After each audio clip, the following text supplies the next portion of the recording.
Okay, so multiple people have asked me recently about this so-called idol union, idol dojo, whether it's a genuine labor movement or something politically charged or something backed by Minijin's camp. So I looked into it, and the deeper you go, the stranger it gets. Like from the union leader who once made like sexist remarks and who once dissed Honey for the National Assembly event, and also the reporters with the clear pro-Minijin tilt reporting on it, and even a column from this person called Heejin, who's a longtime Bang Seok antagonist, jumping on the same anti-hype train. So all of this conveniently lands just as New Jeans and Minijin are facing back-to-back legal defeats. Now, I don't know, maybe this is the speculation phase, but the timing is kind of interesting. So in this video, we will go through who's really behind this so-called idol union, how it connects to ongoing anti-hype media framing, and why the timing might not be a coincidence. Okay, so let's start here with this article titled Idol Union Expected to Launch Within This Year. Ailey and about 10 active idols express interest. Reported by the journalist none other than Lee Jung-gu of Hangyeole. I will briefly talk about it later. The article says, a labor union representing idols and other pop culture artists, a group that has long powered the K-pop industry, is expected to officially launch before the end of this year. According to industry sources on November 7th, the Idol Labor Union Preparatory Committee submitted an establishment report to the Seongnam branch of the Ministry of Employment and Labor in September, followed by supplementary documents on October 13th to strengthen the legal recognition of idol workers. The committee is led by Bang Min-soo, formerly known as CAP, C-A-P, of the boy group Teen Top. About 10 active idols, including singer Ailey, this is Ailey, by the way, have reportedly expressed their intention to participate. Seo Min-sun, a researcher at the Democratic Party's Youth Policy Research Institute, is handling external communications. Interesting. The committee, the article says, expects to receive formal approval within this month. Once established, the union plans to prioritize improving idols' working conditions and building systems for psychological support and human rights protection. Its main policy goals include addressing blind spots in industrial accident compensation, expanding access to the national social insurance system, and achieving formal recognition of idols as workers under labor laws such as the Workplace Bullying Prohibition Act. Okay, now the article says the committee has already sent an official request to the Ministry of Culture, Sports, and Tourism calling for a survey and policy improvement on the mental health management and anti-malicious comment response system for idols and pop culture artists. The request included recommendations for a standardized manual outlining appropriate agency responses to online harassment, such as legal action, deletion requests, and protocols for notifying guardians and connecting artists to medical or counseling support when warning signs appear. The committee also urged revisions to existing regulations. It pointed out that the ministry's current standard exclusive contract for pop culture artists defines artists merely as service providers, making it difficult for them to qualify for industrial accident compensation or protection under the Serious Accidents Punishment Act. The committee called for new interpretive guidelines to correct this issue. Okay, interesting. Now, this particular article ends with this paragraph. Additionally, The committee reportedly submitted a petition to the Seoul Regional Employment and Labor Office requesting that HYBE's excellent company certification be revoked, and another appeal to the Korea Copyright Protection Agency urging the industry-wide implementation of mental health support manuals and measures to address human rights violations. All of a sudden, HYBE's excellent company certification. Why are they so obsessed with trying to revoking this title? Anyways, so what do you think? That was the article. So yeah, I feel like the anti-HYBE skepticism is well placed. Although again, it might be part of a speculation. But on closer inspection, the so-called idle labor union could be read as less neutral labor rights development and more like another anti-HYBE storyline. Because start with the reporter Lee Jung-guk of Hangyeole has an unmistakable record of pro-Minijin and pro-New Jeans framing, right? Because his coverage of the eyelid plagiarism controversy is a textbook example. He spotlighted manipulated comparison images circulated by, actually, it was Hangyeole who came up with that specific image in their articles.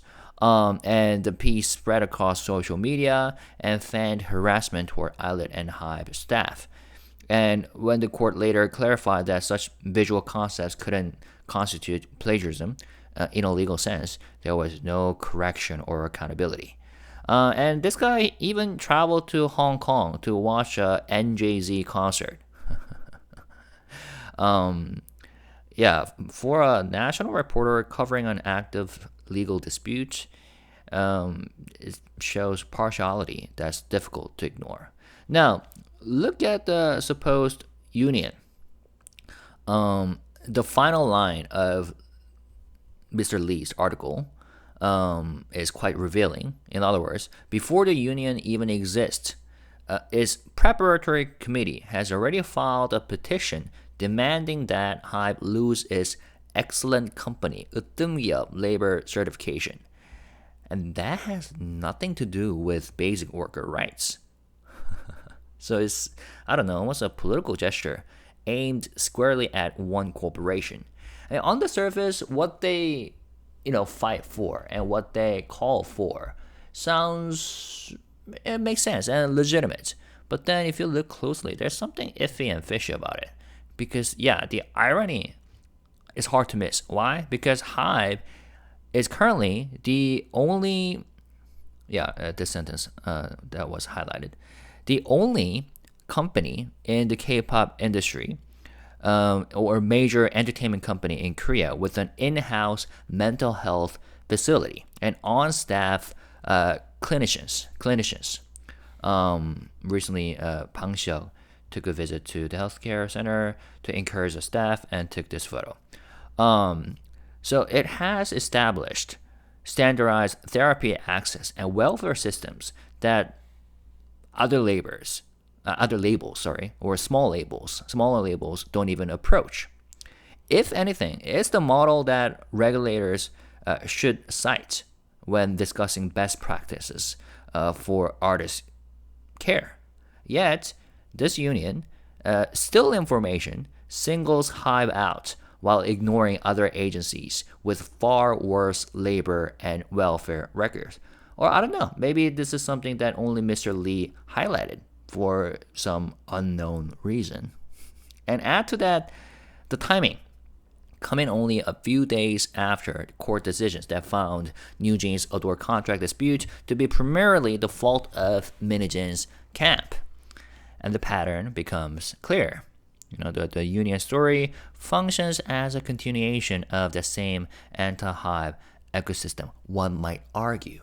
Because headlines that sound socially righteous, but on closer reading, target one company under the guise of advocacy. I don't know. Maybe it targets major corporations overall, like including SM, YG, JYP. But yeah, the dots could kind of connect. It's not that the idea of an idol union is bad, but the people and framing attached to this version of it suggest like a political front, not a workers' movement. Plus, the well-known anti-Bang Sihyuk and anti-HYBE Hyunhee participated. So the participation of this specific figure in this idol union narrative turns what could have been a legitimate labor rights conversation into a politically loaded media play. So Mr. Pyun is not a neutral commentator. He is a long-time agitator with a history of personal attacks against Bang Sihyuk going back over 15 years. So it's a funny story. Some of you might already know.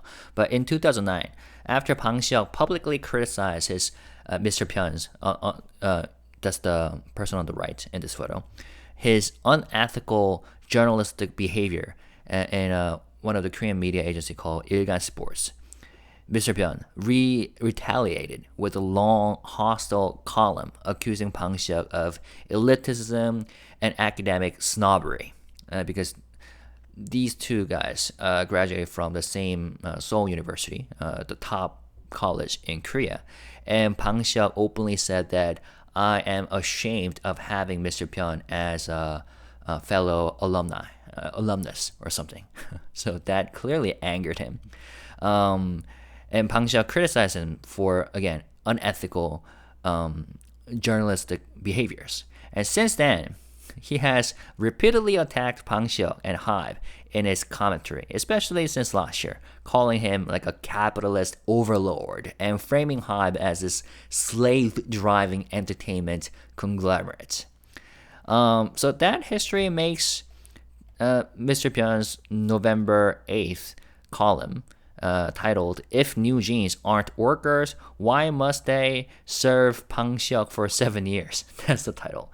So it makes it look less principled critique than a continuation of that personal animosity dressed up as social concern. And if you read it, I'm not going to read it. The piece reads like a direct extension of anti-HYBE rhetoric circulating since Minijin's lawsuit. It repeats her talking points almost verbatim. And it says something like, I don't know, idle contracts or like slavery, or drops words like mental health oppression or something, while ignoring court findings that place responsibility for the ADOR dispute squarely on Minijin's side. And in this article, Mr. Hyunhee, he makes some weird comparisons. So he recycles the Glam case. Glam is the girl group that Bang Sihyuk launched back in the day, but failed due to many reasons. One of them being a controversy, a scandal involving one of the members and actor Lee Byung-hun, which is a completely separate incident from a decade ago. And he's doing this as if it proves Bang Sihyuk's hypocrisy, while omitting that, Glam was dissolved because of a criminal blackmail case involving one of the members. But in the nevertheless, this guy singles out HYBE by name. So if you look through it, in short, the Hangyeole piece introduces the idol union as a neutral labor initiative, but ends by attacking HYBE specifically.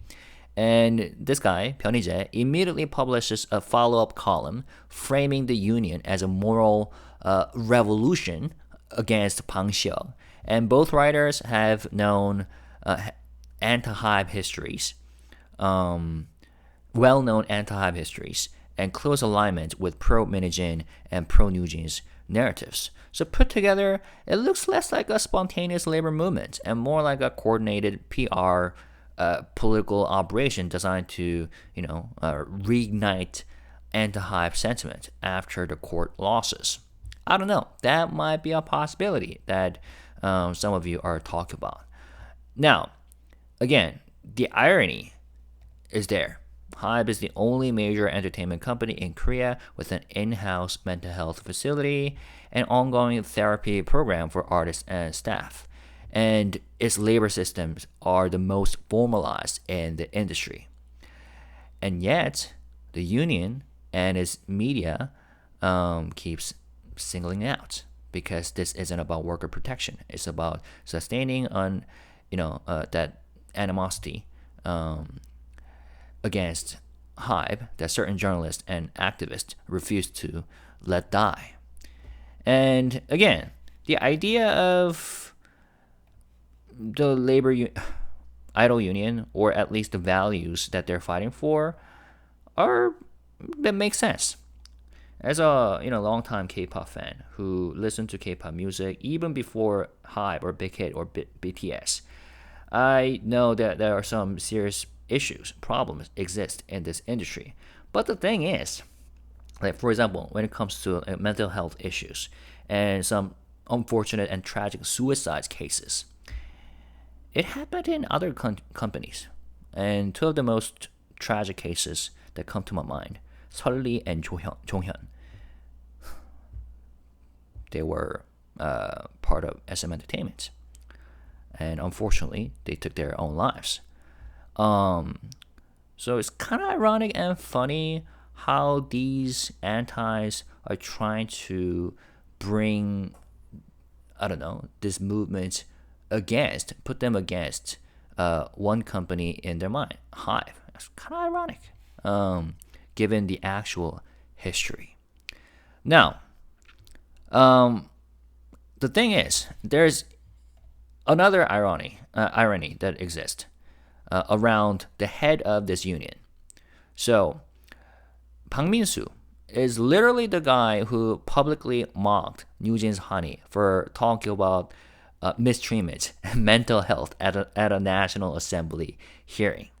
Super ironic, given the fact that pro-NewJeans and anti-HYBE people are, very supportive of this movement, whereas the head of this movement has dissed Honey before publicly. So let me read you this article. Former Teen Top member Bang Min-soo to lead idol union. Irony after his past comments about Honey and Yuno. Bang Min-soo, stage name Cap, formerly of the group Teen Top, is drawing attention for an unexpected update. He will serve as the chairman of the upcoming Idol Labor Union Preparatory Committee. According to his agency, on November 7th, Bang is currently working as the chairman of the committee, which plans to launch the Idol Labor Union before the end of this year. Bang Min-soo debuted with Teen Top in 2010 and produced several hit songs, but became controversial in 2023 after making profane remarks and expressing dissatisfaction during a live stream. He later apologized and withdrew from the group. Teen Top. This is the group that they're referring to. Okay. It was used to be a 6-member group.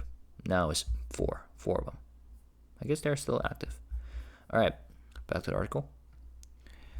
Now, even after leaving Teen Top, Bang frequently voiced his opinions in live streams, often stirring debates. He once mentioned 동방신기, TVXQ's Yuno by name, saying, if I don't rehearse properly, he mocks me like, or if I didn't rehearse properly, he mocked me like, you must be doing well these days. I've been scolded a few times. Once, I was changing clothes near the stage. It was really dark and I couldn't see him because of my bad eyesight, and he cursed me out of not greeting him. So that's what he said during the live stream. Bang also commented when NewJeans Honey attended a National Assembly hearing as a witness to discuss workplace bullying and poor agency response. He said, someone like NewJeans is basically in another class, so when she only talks about her own experience, who can relate to that? It's fine to use your fame, but you should be talking about others. Bring in people who actually didn't get paid. Those kinds of people. How does it look when a non-Korean girl gets up there and only talks about herself? I'm laughing because he has a point there. Well, again, it's ironic that he became the head of this movement, supported by, pro-NewJeans. Now, the article says this. Because he mentioned real names and made such blunt statements, his remarks divided public opinion. That's why the news of his appointment as head of the idol labor union came as such a surprise, the article says. Many netizens reacted skeptically. He's not even an idol anymore, so why lead a union? He doesn't seem to understand the idol profession at all. Sure, you can start a union, but didn't he leave because he hated being an idol? Shouldn't this be led by someone who actually cares about idol culture? Others commented more neutrally, saying, let's see how it goes, and if it's for a good cause, fine. Now, there's a bit more detail on his comments on Honey. So here's an article that came out last year in October. Honey only talked about herself at the hearing, says she's struggling after earning 5 billion Korean won. Former Teen Top member criticizes. Published on October 25th, 2024. Former Teen Top member and YouTuber Kpop, real name Bang Min-soo, has publicly criticized NewJeans member Honey after her appearance as a witness at the National Assembly's audit session earlier this month. On October 23rd, he uploaded a video on his YouTube channel titled The Problem with NewJeans Honey's Hearing. I wonder if it's still up there. Let me look into it later. I watched Honey's appearance at the National Assembly, and she only talked about herself, he said. Someone at Honey's level is basically in another class, yet she kept focusing on her own story. How can people relate to that?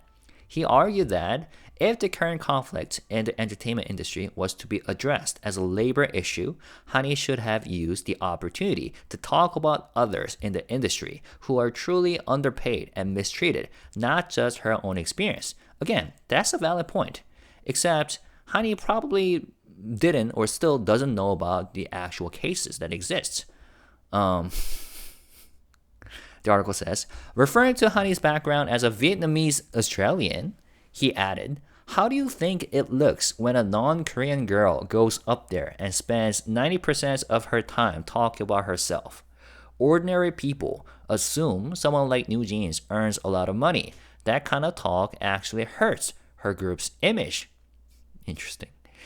The article says, he continued, there are so many people in this industry who are struggling. Some make only 3 million Korean won over 7 years.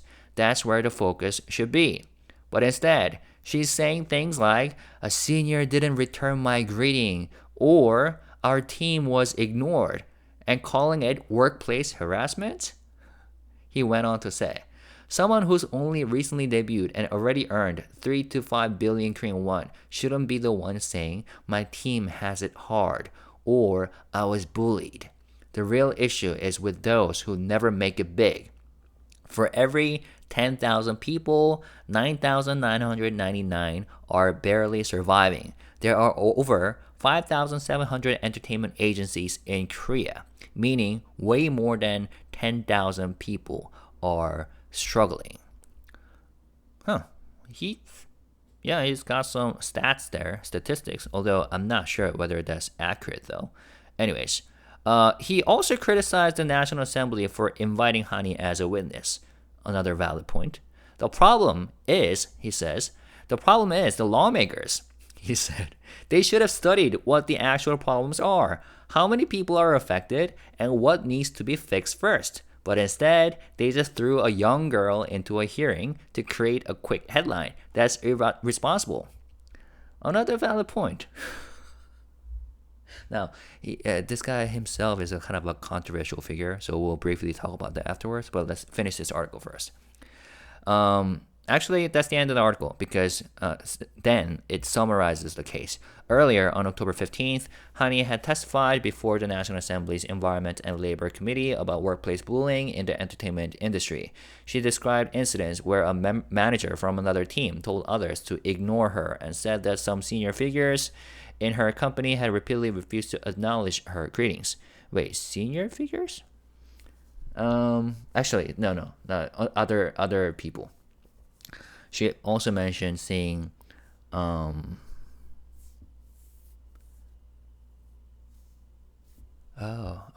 never mind. Yeah, so there we go. What do you think? It's kind of ironic and absurd. So, this Pang is on record saying things like, Honey is basically in another class. How can she expect others to sympathize?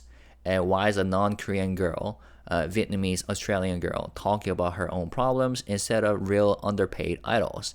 And now the same man is suddenly the chairman of an idol labor union. Um, but I don't know. Maybe he does care about the industry, and maybe he is well aware and informed of the actual problems that exist. Because Teen Top, their agency, TOP Media, okay, yeah, in this industry, there are a lot of agencies, and many of them take advantage of their idol members. The big four and other major agencies are much better, but there are very unfortunate cases out there. So maybe this guy knows about those cases. But this man also has a trail of sexist and aggressive and erratic behavior as well. Like, actually, I'm not gonna talk about these details, but he has some history there. Yet, he's now fronting a cause that's supposedly about dignity, fairness, and psychological safety. Meanwhile, the idols who are being used to justify this union's existence are the ones so New Jeans, that is being used to justify this union's existence are the ones that this man publicly dissed less than a year ago. So it's super ironic. An anti-HYBE union built on anti-New Jeans rhetoric, promoted by anti-New Jeans rhetoric? Let me put it again. So the anti-HYBE union promoted by journalists who defend Minijin and New Jeans. But the union is headed by the guy who has dissed Honey and New Jeans. So yeah, all converging under a banner of protecting idols, though. Yeah, at this point, I feel like the campaign to drag HYBE through the mud is starting to look more desperate than strategic. Because every time Minijin's side loses a major legal battle, the same cycle repeats. A burst of anti-HYBE headlines, new, whistleblower narratives, and self-righteous appeals framed as social justice. And the so-called idol union and sympathetic commentary in these outlets are just the latest attempts to shift the conversation away from the fact that the courts keep siding with HYBE, I think. Take this article, for example, titled, New Jeans faces low chances of winning appeal. Minijin's 26 billion Korean won lawsuit also unfavorable. The article says, as New Jeans continues its legal battle with ADOR over its exclusive contract, legal experts have weighed in on the group's prospects. On November 8th, the YouTube channel Lawyers Kang and Park posted a video titled, Why You Might Not See New Jeans Until 2027. In the video, attorneys Kang Ho-seok and Park Gun-ho discussed the ongoing disputes between New Jeans and ADOR. And then it talks about the case that has been going on for a long time. In the video, the lawyers stated, if New Jeans appeals, they will lose 100%, and added, if they take this all the way to the Supreme Court, they won't be able to perform until 2027. New Jeans will turn into old jeans. After that, HYBE could even pursue a separate damages lawsuit. They concluded that the chances of winning an appeal are zero, saying, we actually advise against appealing, but they have already said they plan to do it. When asked by the producer why the court sided with ADOR, the lawyers explained, it's not about taking ADOR's side. The court examined whether there were legal grounds to terminate the contract based on the written argument and legal interpretation. The ruling explicitly rejected all 6 of New Jeans' claims, concluding that there were no conditions severe enough to justify termination. They continued, "We predicted a 99% chance that NewJeans would lose. Contracts are not to be taken lightly. The court found no evidence of any breach or collapse justifying termination." The article says, under the ruling, NewJeans' contract with ADOR remains valid until July 31st, 2029. The lawyers noted that if NewJeans continues to appeal, the contract period will keep extending, meaning they will lose valuable career years while still tied to ADOR. They added, the lawsuit's value is set at 250 million Korean won, with about 12.26 million Korean won in court and service fees paid by ADOR. But NewJeans has already hired 13 lawyers from the giant law firm Sejong, plus Park Hyung-nam from Usong. Each attorney likely costs around 100 million Korean won. Okay, so they're basically calculating the amount of fees that NewJeans side has to pay. Sejong lawyers and ADOR's service fees and the separate lawyers. The article says, the lawyers also said Minijin's separate 26 billion Korean won lawsuit against HYBE regarding her put option contract is looking unfavorable. The court in this NewJeans case explicitly stated that Minijin tried to take the group with her when she attempted to break away. That practically affirms the tampering allegations, which works in HYBE's favor, they explained. The article says, the lawyers concluded, in civil law, a finding established by one court tends to strongly influence others. The court handling Minijin's 26 billion won put option case will likely follow this ruling. If she loses, the legal fees, stamp taxes, and delivery costs will be enormous. She will be facing a mountain of debt.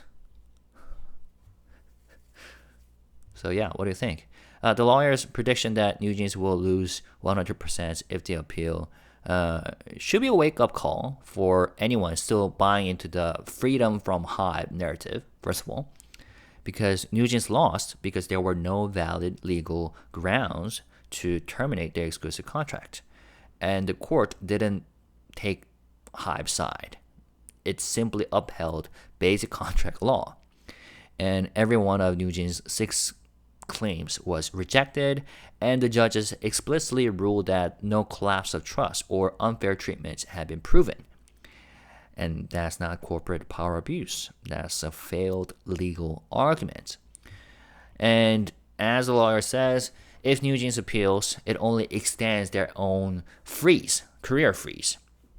And the lawyers who reviewed the case said plainly that an appeal would be 100% a loss. And dragging this to the Supreme Court could stall their career until 2027, by which time their career will have evaporated. And so the longer they fight HYBE, the more they hurt themselves. And meanwhile, Minijin's own 26 billion Korean won lawsuit is looking equally grim, right? According to these lawyers, because the same ruling that confirmed ADOR's contract with NewJeans also stated outright that she tried to take the group with her, which aligns with the tampering accusations that she's been denying for months. And that legal finding will likely influence the outcome of her separate case, meaning she's now facing not only reputational collapse, but potentially massive financial liability. So I would say no amount of media spin, whether from friendly journalists like Lee Jung-guk or Pyeonhee, or opportunistic activists, or dubious figures out there, nothing can change the fact that both NewJeans and Minijin are cornered by the law. And the courts aren't going to buy their victim narrative. And the public is increasingly fatigued by this drama. But for all the noise, HYBE continues to operate under legal clarity, right? It holds valid contracts and runs verified welfare programs and remains the only major entertainment company with, for example, in-house mental health facilities. So the contrast between evidence and emotion couldn't be sharper at this point. But the truth is, Minijin's camp isn't fighting for artists' rights. It's fighting to rewrite its mistakes. And as each ruling comes down, the anti-HYBE resistance looks less like a movement and more like a, slow motion surrender or something. Well, we'll see. Because at this point, the so-called idol union doesn't look like a spontaneous push for artists' rights. It is a political media maneuver that happens to target HYBE right when Minijin's side is losing ground in court. Because the timing, the people involved, and the coverage, all look interesting. Although I need to say that the past couple years, there have been some interesting legal cases in this industry, other than New Jeans ADOR disputes. So maybe this movement, idol union, does have some valid groundwork going on, and it may be that just anti-HYBE and pro-New Jeans, pro-Minijin side are clinging to this union, trying to take advantage and trying to position them against HYBE. That could be the case. That could really be the case. So we'll have to see. But it at least raises questions. All right, can K-pop ever have a real independent artist union that isn't hijacked by politics or fandom wars? And should journalists with obvious bias be allowed to shape industry narratives without accountability? And for fans, how do we tell the difference between genuine advocacy for artists and calculated storytelling that is meant to serve one side? So what do you think? Is this idol union movement really about protecting idols, or just another chapter in the long anti-HYBE campaign? Let me know your thoughts. And as always, let's stay positive, respectful, and classy. Peace and love. Bye-bye.